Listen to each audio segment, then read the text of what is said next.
wanna do. I'ma buy up the bar and make it rain in that hoe too. Your girl showing up in the club, why they throwing nigga love, why they giving me them hugs. I just keep popping the bug, man, we love to celebrate, so we do this every day. Hello, everybody. I'm once again Kevin Mumphrey doing another artist spotlight for Win Radio. Today, we're talking to the one and only Kickman Teddy. How are you doing today?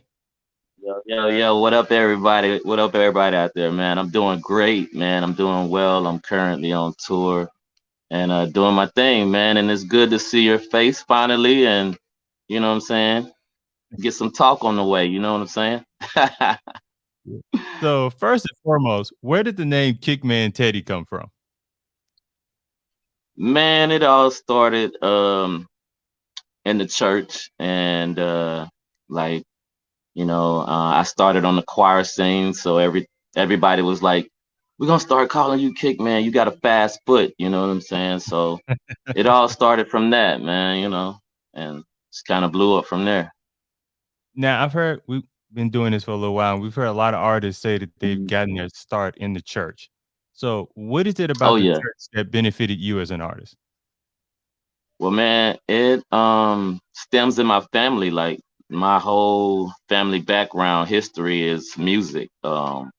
Everybody played or sang, and it was just a part of my family, like both sides, my mom and my dad. So I couldn't get around it, and I was beating on everything as a kid. So it was always in me, and so was it. My brothers and my sisters, nieces and nephews. And it goes on. So it's always there. So, yeah, you mentioned that your family was also into music. So, what is having like that musical family dynamic? How does that kind of motivates you as far as wanting to be a musician? Man, it pushed me when I didn't want to do it. Like my mom would make us, stand there and sing songs for her. So it was, I did it when I didn't even want to do it. And as I start getting older, I saw that work ethic will pay off. Like you just gotta, keep at it and keep doing it. And even sometimes when you don't feel like doing it, you have to do it. You gotta push yourself. So that's been, my family was a big motivation for me, and growing up. So I always want to give back into that. So, what all instruments can you play? Drums, I play at bass. I can play at keys a little bit, not a lot. I can get, if I'm producing most of the times, I can pick my way through it. I have an ear for it, so it's like I just, put it all together, and you know, but yeah, those three. Drums, of course, is my main go-to. Has been all my years of being on this earth. Drums has been my main love, my first love, and that's my biggest background and got me, through so many doors and beyond. So, what is it about the drums that just drew to you? Man, like it's just the feel, like um, man, it's hard. It's really hard to explain, man. Like um, I mean, it's so much that goes into this instrument that you know, just getting sounds out of it. Um, it's just music to your ears, man. It's something I can't even explain at times. So, are you able to kind of like freestyle with the drums until you just kind of hear a rhythm that works for you? Nah, man, like, I grew up that way, like just playing, especially in churches, but like, on tours and stuff like that, you're basically playing a record. You basically playing what you've heard before. Like I'm playing like music, like timeless music, man, like from Prince, you name it. I'm out here playing it. And it's just different, man. Like even going back and getting that music under my belt and playing that music for what it is, man, playing the parts. That's the most important to me, man, when it comes to that. So yeah, So, it, like, it gets you to work. Go what ahead. artists were you listening to growing up?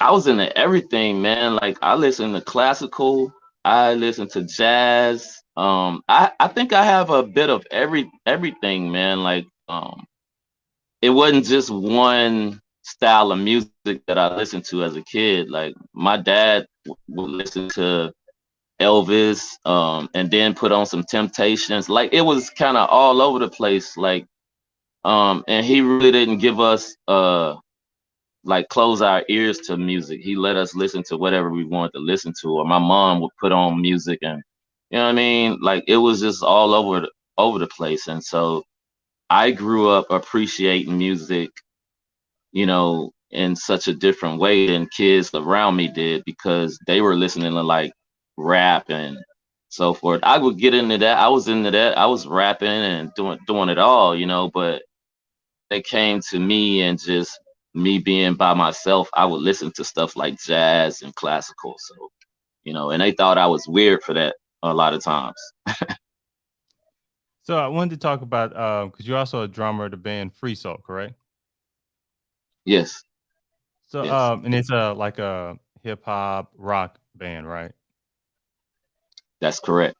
So Yeah, when oh no, go ahead, please. no, yeah, yeah. We started back in the early 2000s, and I mean, we was on a high, man. Like, you know, um, yeah, the free soul. But what were you about to ask me? So one next, like why do you believe that rock and hip hop seems to go so well together?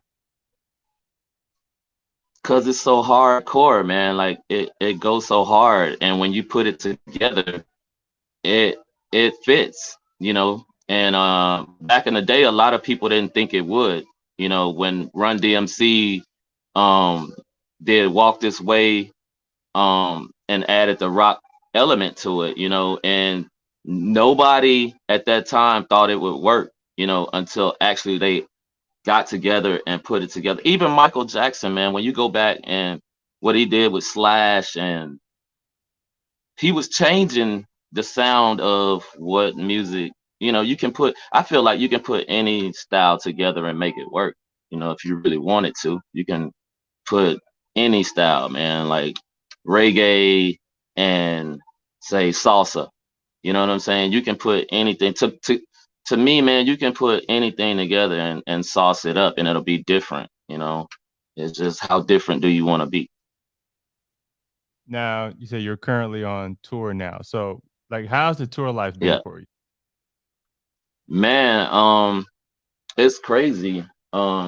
And there is plenty of work out here for so many musicians, and you know, by this alone is allowed me to open doors for people that are around me and that are in my circle, and cats that I know that are ready for this type of work. You know what I'm saying? Like, because we was at a time when musicians didn't have no place to work or look, you know, and this is an opportunity for so many other musicians. So um it's been a long stretch, man. I've been out here 5 months, man. I started in Europe, and you know, I've been loving it, man. It's definitely, you know, everything for me. And I don't take it for granted, man. You know, I'm still able to do what I love to do and still be able to put my projects together and still be able to have an open mind to you know, do more music. Now, do you And have what's like a next? favorite place?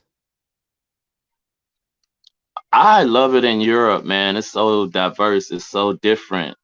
Uh, I don't think people even have a clue of what goes on if you haven't been out of the country, or if you haven't experienced a different culture, or you know, go somewhere different. You know, I don't think people have a true understanding of what it is for diversity and to be different and to see different things and to open your um horizon to different things that are out there, man. Like it's a whole nother world out there, and I love it, man. I'll tell any musician that or anybody per se that wants to travel and go see the world, man, it's an open space out there to experience so much more, you know. I used to look at things that only from where I was at that time, like, you know, and I had never been out of the country before. And when I started to go, it just opened my mindset to so much more, even musically, man. It's just different. Now, you've been in this game for a while now. So what do you, for somebody who's wanting to start off doing what you're doing, how would you say to them to Man, kind of like gain the longevity that you have? man, don't just be an artist. Know the business. Like, know the business side more than you would be the artist. Like, you know, so many artists sign bad contracts because they only see the material first. Don't just see the material, man. That'll come. You know, if it's done right, it'll come to you right. You know, so many artists get screwed over because of what they don't know. You know, educate yourself. Educate yourself about the business, man. Like, this is a business. You know, I know how to sign my own contracts, but I also know how to get the legal work done to where it's done right and you're not signing a bad deal. Most artists don't think about that. They think about the bright lights and they think about everything until then somebody's owning your masters, somebody's owning your publishing, somebody owning you. And then there's nothing you can do about that because they own you at that point, you know? And so many artists for years have been getting screwed over simply because they didn't educate themselves. True that. Well, thank you for taking time out for giving us those gems and talking to us today. I greatly appreciate it. No doubt, man. Yes, sir. Yes, sir. Thank you for having me. My pleasure. Till next time, I'm Kevin Mumphrey, and this is Win Radio.